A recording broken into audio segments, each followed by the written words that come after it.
Hello, Raindolf. Hello. Nice meeting you. Good meeting you. We're at Viva Tech 2018. We're in Paris, and I can see Bisa, Ghana, Health. Can you tell us why you're here, who you are, what you do, and what has been your experience so far? So let's start with who you are. Why you find yourself here? Yeah, so my name is Raindolf Owusu. Okay. I'm a software engineer by training. Okay. And I run a digital health startup called Bisa. And what Bisa does is it allows the public to send questions to doctors if they have any inquiry about their health. And people who cannot speak English can record a voice message in Twi or in Ghana and send it to our doctors. So you mean I take my phone, my smartphone? You download Bisa on your phone. Okay. It's an application. Is it free? It is free service. Right. It runs on Android, iOS.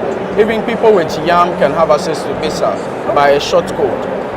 So you ask our doctors, we have a pool of doctors, you ask them your question and it will be answered within a span of 24 to 72 hours. So you mean you developed this application in Ghana? Yes. Everything from scratch? Yes, we built the application. How long did it take you to? It took us about maybe 3 to 4 months to develop.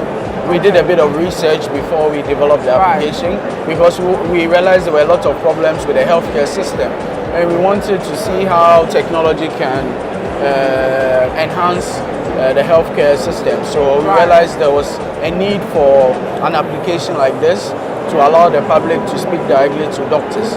You know, when you go to the hospital right now, there are so many patients sitting down waiting to see a doctor. And you know, why don't we give people who do not have serious problems the ability to sit at home and just speak to a doctor? Ask me a question because sometimes you sit in the hospital like for 2 hours only for the doctor to tell you 5 minutes that go and get this or go and do this. Meanwhile, maybe at home you could have done the application saved you the cost. Saved you the travel, the time, and even the doctor's also time, precious time. Yeah, so we built Bisa, and why we are here is Sanofi selected 10 out of 200 digital health startups in Africa. The whole of Africa? Yeah. From north to south, east to west? Exactly. Okay. They just selected 10 digital health startups that they believe are building the next generation or building solution to healthcare problems in Africa. And, you know, sponsored the trip for us to be at Viva Tech to exhibit. And Viva Tech, I think, is the biggest technology exhibition events in France. Yes, so they set up a stand called Africa Tech, and we're here to exhibit. So how did the selection go? How were you selected? Did you have to apply? Did they have to come to you? No. Was it like a pool of startups and you were chosen, or did you have to do competition? Or it was an application process. They threw out challenges, and they asked the public to bring in solutions. Right. Yeah. Okay. So it was kind of. It wasn't like you're sitting down and then you're just. No. You're always constant. That's why we have the internet. Right. You have to constantly be searching for opportunities. And this opportunity came by. Okay, so you actually applied, told them what you're doing, how you have been successful so far. Okay. Yeah, and we're selected out of, I think, 200 applications. Oh, wow. Yeah. Okay. All right. So how was it like? Did they have to pay for your fare, or you had to pay for yourself, or how did they had to. They funded the trip. Oh, good. Yeah. Okay, good. Yeah, they funded accommodation, travel. And so far, since you have been here, because the whole idea of being here is that they connect you to investors, that they also give you the exposure, I suppose. So what has been your experience so far? Because today is the last day of the fair. So 3 days you've been here. What has been your experience? I think it's been so far so good. Okay, great. A lot of potential investors have come around, potential mentors, potential partners. They've all come around to speak to us, and we believe it will lead to meaningful conversations that will hopefully bring some funding. And that is the aim. That's why we're here. So you're looking for funding. What exactly do you want to use the funding for? Because now your application is online, so somebody will say, okay, why do you need the money? Very good question. So what do you really need that for? Our application only has 30,000 downloads, and the population of Ghana is 30 million. We want about 20 million people to be using our And even application. to hear about it, because this is the first time I'm actually hearing about Exactly. Bisa. So and that's the why we first need time I'm money. actually hearing about what you're doing, which is a fantastic opportunity for Yeah, us in back home. Yeah. So it's like, because now people don't have the time and the doctors around, but almost everybody has a smartphone. Exactly. Even the grandmothers in the villages. Exactly. And even if they can't manipulate it, there's the grandson or the granddaughter around who can say, hey, grandma, there's this application, your head is aching, let's ask what the doctor will have to say. So concretely, with the money, what would you, or with investors, what would you? Marketing. We, as I have stated to you, we want people to hear about it. Marketing is expensive. Getting a Peace FM radio ad is very expensive. Getting a Joy FM advertisement is expensive. And also we want to reach people in the most remotest areas. Right. So that's a lot of travel costs going to all the different ends. Right. And as well, we have to support the doctors. Okay. They are doing this for free. They need to get a little bit of incentive to be on the platform. Right. You know, so that's why we need funding. We need seed capital. And very soon we'll be commercializing. And to commercialize means you need to serve value. And how do we serve value? By enhancing our response time. If you're sending a question now, you should get a response now. That will be a service people will pay for. And that is why we need capital. So do you think that your trip to Viva Tech in Paris has been worthwhile? Yeah. You left your job Exactly. to come. It's true that Paris is a beautiful place and all that goes with it, but do you think that it's been worthwhile? Yeah, it is. Okay. It is.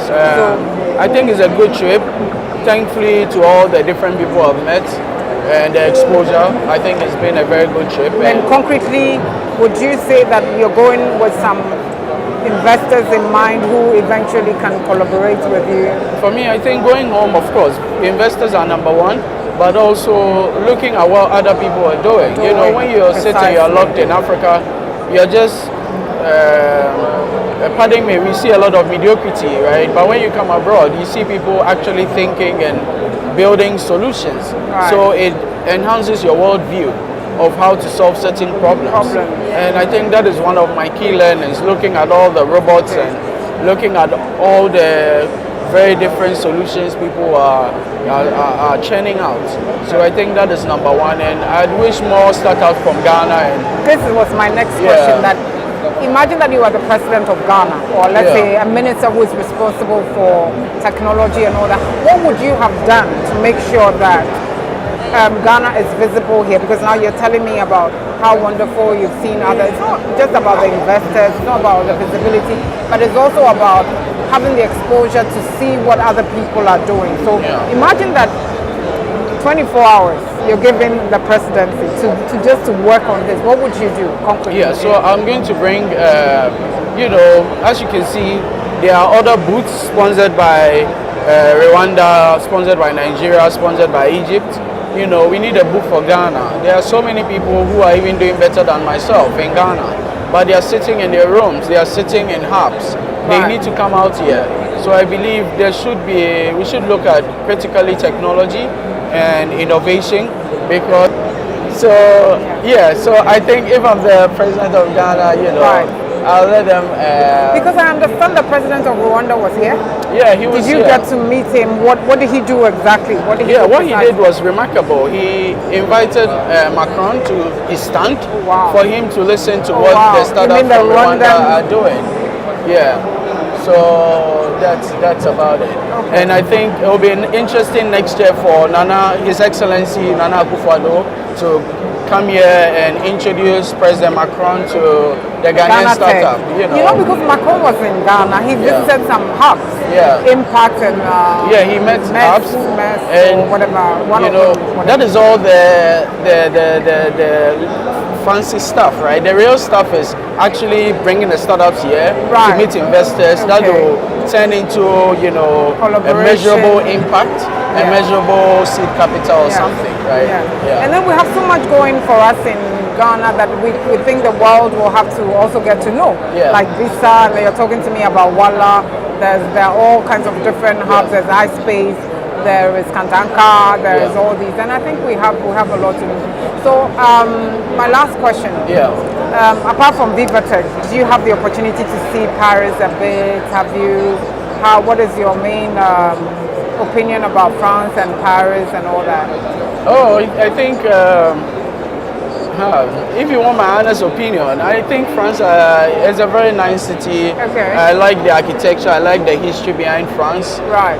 Yeah, that's what I'll say. Okay. I don't want to comment so much. I've not had time to see much. All right. But I hope you have time to see more. Okay. So we wish you all the best. Thank you so much. And we look forward to seeing you next year again at the Ghana stand this time. Yes, all with right. the president as well. Thank you so much. All right. Okay.